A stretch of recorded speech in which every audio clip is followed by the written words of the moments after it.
I'd like to begin the introduction of our keynote speaker for this evening. I first met Bishop Ronald Gaynor in January when he came to Harrisburg for the announcement that Pope Francis had appointed him to become the new Bishop of Harrisburg. Before going to the press conference, though, I called the executive director of the Kentucky Right to Life Association, which is our sister organization in the state of Kentucky. And I called, and Margie answered the phone, and I said, Margie, we just heard that Bishop Gaynor's coming up from Lexington, Kentucky, to Harrisburg. I said, I don't know him at all. I said, what can you tell me about this guy? And Margie said, I know, I just heard the news, I'm sick. And I said, and I thought, what does that mean? I said, okay, so if you're sick, that means I should be happy? She said, you should be thrilled to be getting Bishop Gaynor because of his reputation in the state of Kentucky for being out in front on the respect for human life. In fact, I think it was just a couple weeks after your announcement, Bishop, before you came here, you were in the rotunda of the Lexington the Kentucky Capitol in Frankfort, Kentucky, being the speaker at a rally by Kentucky Right to Life. That was already scheduled, and I had the opportunity afterwards to read the bishop's speech that he gave there, and I was quite impressed. And since he was installed as the Bishop of Harrisburg on March 19th, 2014, this kid from Pottsville, as he likes to refer to himself, from Schuylkill County, Pennsylvania, has never been timid. Oh, there you go. He's never been timid about proclaiming the simple truth about the right to life of each and every human being. But see, when he does it, he looks you in the eye with Christ-like love. That reminds you a lot of Pope Francis, really. But I want you to know that this is the real deal. I spoke with someone who was in the seminary with Bishop Gaynor, and he said, you know, Ron Gaynor was like this when he was in the seminary. This is the way he was then. He hasn't changed. So what you see, people, is what you get. Ladies and gentlemen, please, a warm Pennsylvania welcome for Bishop Ronald Gaynor.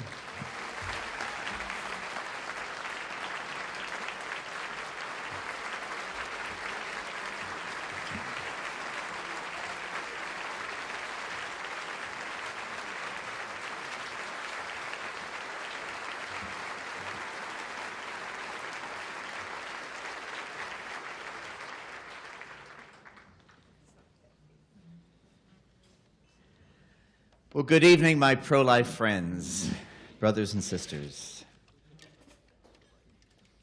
That was a beautiful applause, and you might know that the renowned Bishop Fulton Sheen had a great saying about applause. He said that applause at the beginning of a speech was always an act of faith. Applause during a speech was an act of hope, and applause at the end of a speech was always be an act of charity. So I'm looking for your charity at the end of this talk.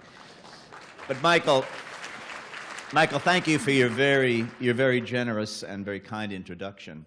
After receiving a generous introduction similar to the one Michael just gave me, Will Rogers once told an audience, "That introduction made me feel like a stack of pancakes, dripping with sweetness and all buttered up." Once again, good evening. What a delight it is to be together this evening at the Celebrate Life Banquet. I took the time to look up the word banquet. I think we kind of take it for granted. It's a word that comes into English from the French by way of Old Italian. I thought Old Italian would get your attention, Michael. But the word, the root of the word, banquet, is the Italian word for bench. And so the name we use for a large festive meal actually refers to the long wooden benches on which the diners sat for the celebratory feast. We still call wonderful meals like this one tonight banquets. But as I speak, be sure to thank the Lord that padded chairs have replaced the wooden benches. What a graced opportunity it is for us to gather for this annual event. It's always a blessing when sisters and brothers gather together to support one another and to give public witness to our common commitment to create a culture of life in our country and in our world. We recognize that we must thank God for the precious gift of human life and ask God's blessings on all our efforts to witness to the inviolability and sacredness of every human life. Let me express my gratitude to Michael for the honor of this invitation to address you this evening. And through Michael, let me acknowledge with profound gratitude the staff of the Pennsylvania Pro-Life Federation for its leadership and its unflinching, clear, and decisive work in our Commonwealth on behalf of human life. The Pennsylvania Pro-Life Federation provides us with this wonderful opportunity to be together in the company of fellow advocates for the unborn and for the dignity of human life at every stage, in every condition, until natural death. In this Celebrate Life Banquet, we gather to acclaim openly the sacredness of human life. We come here to be uplifted in the cause of protecting life. And from here, we go forward renewed and even more firmly resolved to work even harder and ever smarter to restore effective protection for all preborn babies, the vulnerable at any stage of life, and the frail elderly nearing the end of life. To all of you who are gathered here this evening, thank you for the support of your witness and for your financial support to the cause of human life, to the Pennsylvania Pro-Life Federation. Let me express a word of congratulations to Dolores Euchre, lady. I was just going to say, why don't you just come back? I would enjoy much more hearing you than hearing myself. But congratulations on being the 2014 recipient of the Pennsylvania Pro-Life Federation Achievement Award. And congratulations, too. Thank you for your long-standing commitment and exemplary engagement on behalf of the sacredness of human life. What a witness, what a powerful message you gifted all of us with this evening. And sincere congratulations and deep gratitude also to our state representative, Jerry Stern, who this evening received the 2014 Pennsylvania Pro-Life Leadership Award. It was a pleasure to sit next to you and chat a bit. As chair of the Pro-Life Caucus in the House of Representatives, Jerry, your leadership and consistent support of legislative issues regarding the protection of human life is public, brave, and thank God has been fruitful for our Commonwealth. We are grateful.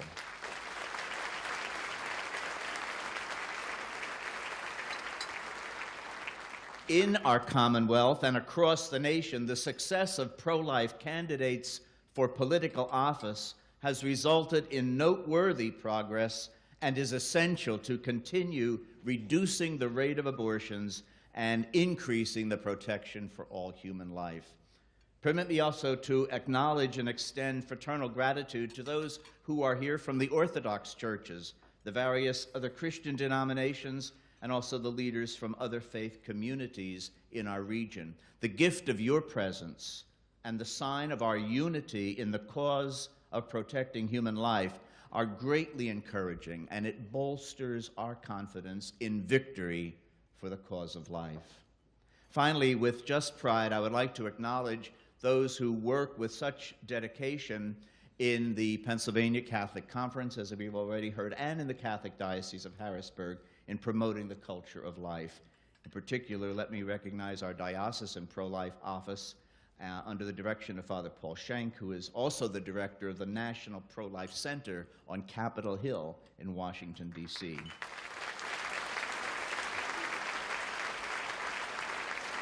Under the leadership of our diocesan pro-life office and the guidance of the pastors, many here tonight work with the Pennsylvania Pro-Life Federation in parish and community-centered pro-life efforts. It's been conjectured, and I think rightly, that in 1973, pro-abortion advocates never envisioned a strong, influential pro-life movement to emerge across our nation.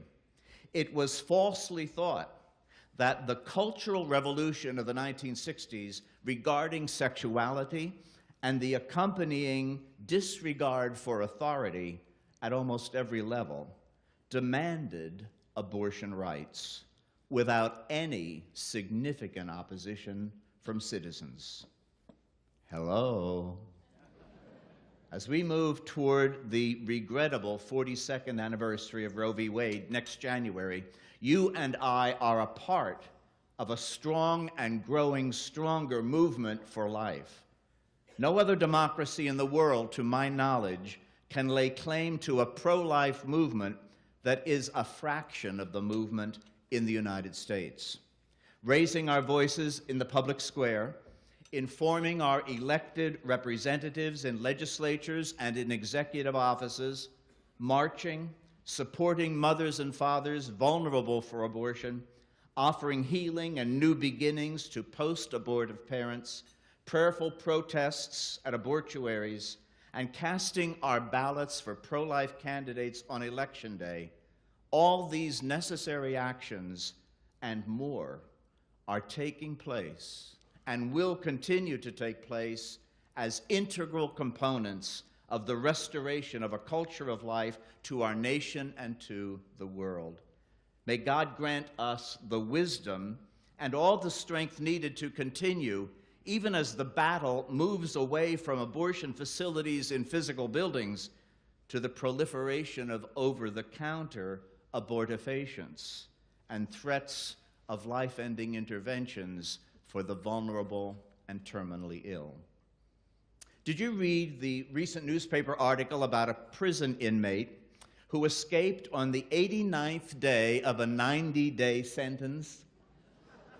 He was quickly apprehended and then had to serve an additional 18-month sentence. Hello. Or maybe you caught the story about the robber who attempted to hold up a convenience store.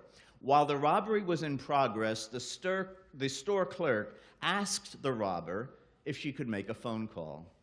The robber gave his permission and was stunned when, in short order, the police appeared on the scene. Only then did he realize that the clerk had called 911. Hello. Hello has become more than a customary way of answering a phone call. Hello has become a kind of mantra, a word we say to someone who just doesn't seem to get it. It's a kind of shorthand by which we challenge someone to wake up, a word to ask, what in the world were you thinking? Is your brain working? That one word lets people know that somehow they have missed the point, or they have gotten something totally wrong and they need to start over. Somehow they've gotten out of touch with reality. I would compare the pro-life movement and its many expressions in advocacy for the dignity and sacredness of human life from the moment of conception until natural birth as a hello movement. Through the witness of our words, written and spoken, and through the witness of our deeds, individual and communal, we are calling out to a culture that has drifted from the truth, a society that has missed the point, to judges and to lawmakers and those in executive offices of our government who have got the human life issues totally wrong. Recently, there was a hello episode in the wildly popular made-for-TV drama produced by the BBC, Downton Abbey. I'm not going to ask a show of hands, but I imagine that there are at least a few of us gathered here who have become regular viewers of that series. The story chronicles the lives of the Crawley family, members of the British aristocracy, and the equally interesting lives and interactions of their downstairs serving staff. Lord Robert Crawley, Earl of Grantham, and his wealthy American wife, Lady Cora, have 3 daughters, Mary, Edith, and Sybil. The Hello episode that I want to comment on was an episode in season 4, which aired this year in the United States this past February. Lady Edith, the Crawleys' middle daughter, discovers the love of her life, a journalist, Michael Gregson. Lady Edith also finds herself pregnant with Michael's child, and Michael has gone off to Germany, completely out of contact. Edith is alone in her pregnancy. Father, mother, sisters, and grandmama, the irrepressible Dowager Countess, have no knowledge of what is happening. Edith knows well that a pregnancy outside of marriage would be a scandal. She would become an outcast, socially, practically, and personally. Contrary to what we have come to expect from the dominant entertainment media, the script has Edith state clearly that she does not, quote, want to kill her wanted child. The drama escalates, however, as she weighs the consequences of giving birth to the baby.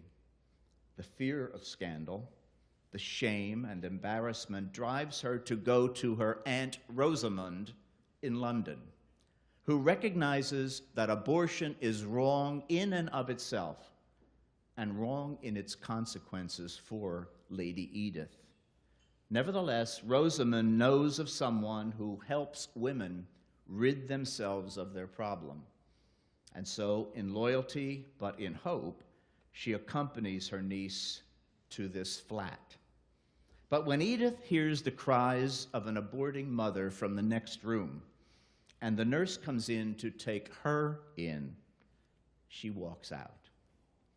Rosamond, with a certain peace and relief, explains to the nurse these words, "It seems that some mistake has been made."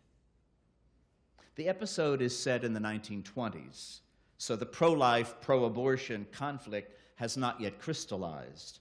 Edith knows that abortion kills a child, and she wanted her baby. She suffered no illusions. There was no willful blindness to what an abortion really is. There was no easy dismissal of the child as a mass of tissue.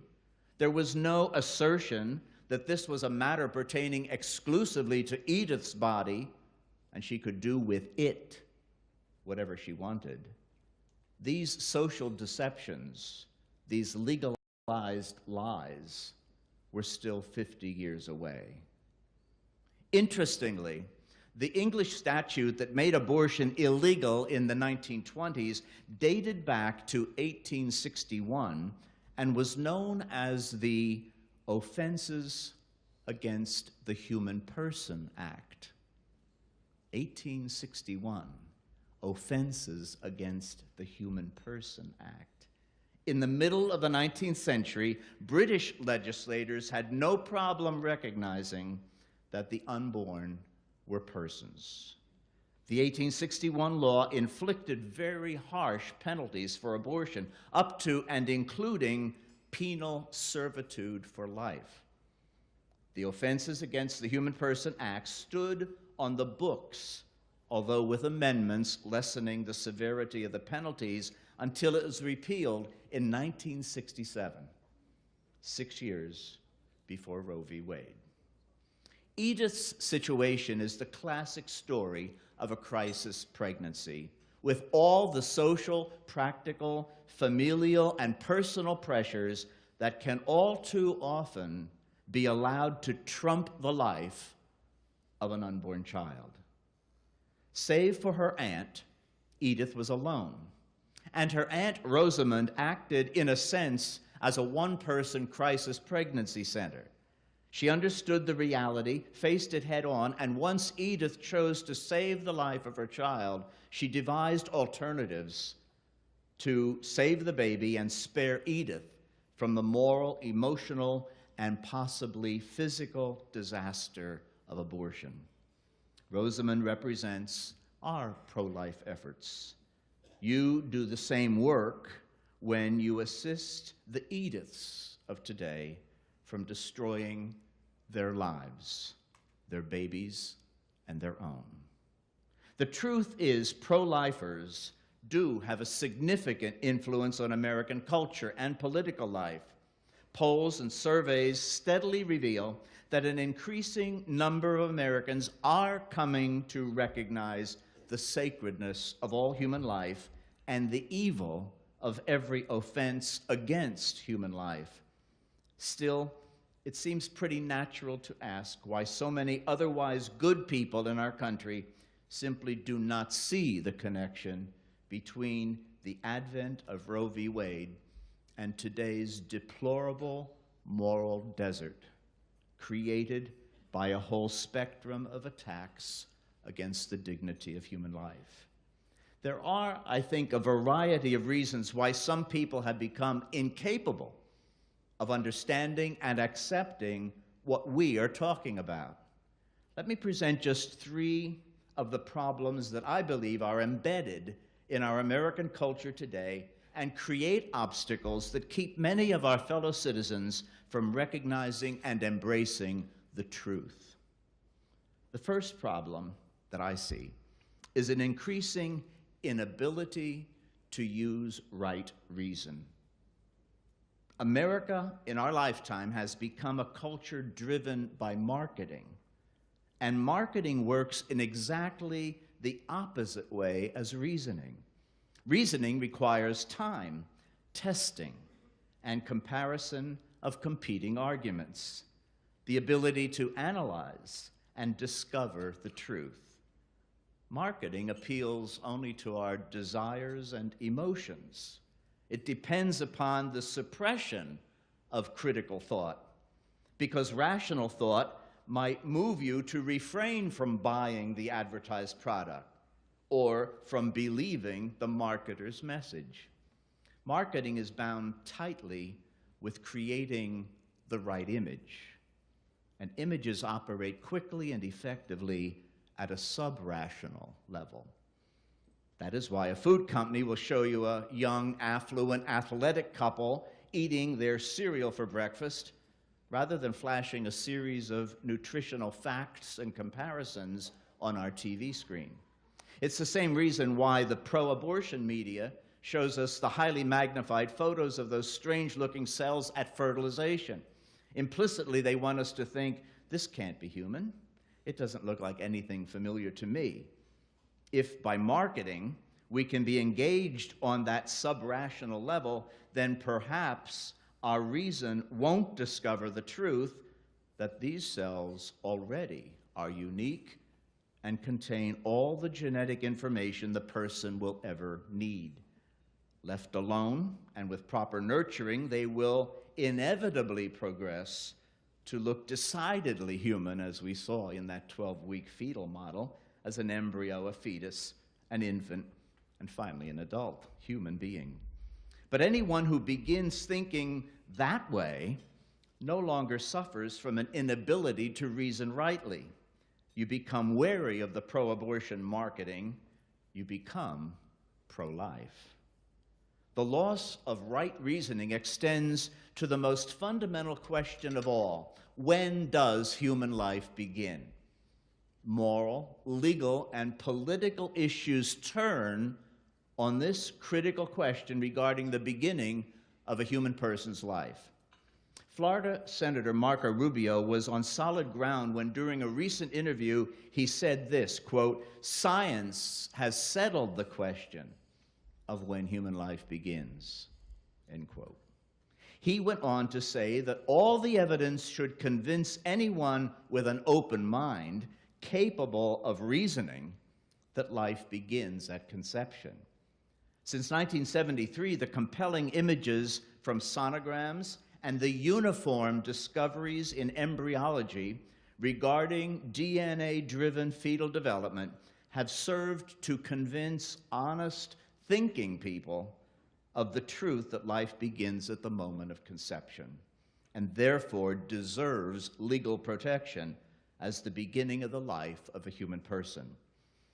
This is empirical evidence that was absent when Roe v. Wade was decided, but it goes right to the heart of the flawed decision and its equally flawed interpretation of the 14th Amendment of the Constitution.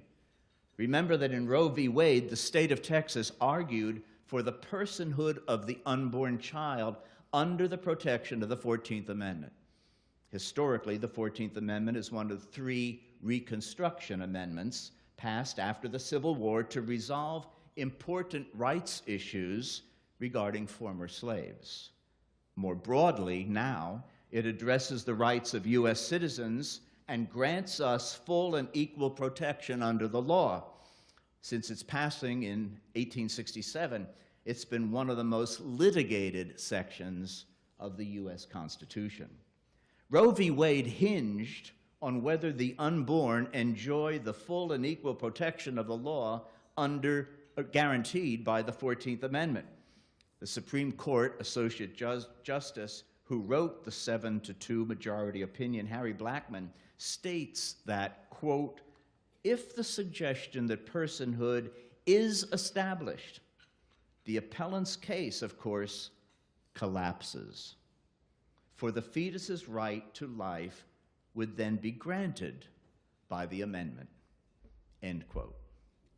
In other words, if the preborn child is a human person, then he or she enjoys full and equal protection under the law, and therefore to commit abortion is to commit homicide. 7 of the 9 justices absolutely rejected the argument that the unborn enjoyed personhood as understood by the 14th Amendment. And since in their judicial opinion personhood does not include the unborn, they rejected absolutely the fetal right to life argument. In the past 41 years, the scientific evidence regarding the unborn has led to some very positive pro-life legislation. At last count, 36 states have what are called fetal homicide laws. In 24 states, these laws protect the preborn from the time of conception. 38 states have wrongful death laws protecting the unborn, with abortion specifically excluded as not constituting wrongful death. Hello. Such contradictory conclusions to me are some of the clearest indications that we as a society are losing our ability to reason rightly. These developments in medical science have caused a change in pro-abortion politics. Rarely now, at least it seems to me, do you hear talk of the fetus as tissue, as a disposable part of the mother's body. Today, you rarely hear talk of the fetus at all. Rather, the focus is on the mother and her rights and her freedom to choose.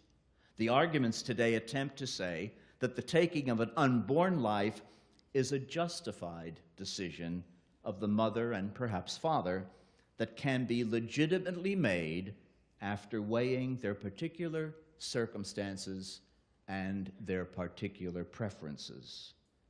The other side is on the run from the facts. We must continue at every turn to employ right reasoning to our best ability. If you've not already read and used them, please become familiar with the Roe Reality Check. It's a series from the Pro-Life Office of the U.S. Conference of Catholic Bishops.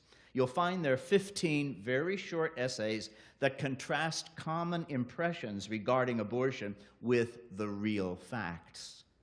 They are a good example of right reason dismantling the misconceptions broadly spread about by the aggressive marketing of the pro-abortion camp. Problem number 2 is our inability to remember. Oftentimes, outsiders who observe our American culture comment that we here have an addiction to whatever is new. We are a people of the now. We enjoy the past primarily as nostalgia, as a kind of entertainment, like watching Downton Abbey. But we really don't like history because the past is over and imposes certain restrictions on the present. The fact is that we Americans on the whole tend to have a very poor grasp of history and often learn too few of the lessons that the past should be able to teach us. For instance, most of us know about Hitler's campaign against the Jewish people in Germany, although recent surveys indicate the fact that a shockingly high percentage of high school students are unfamiliar with this tragic chapter in humankind's history.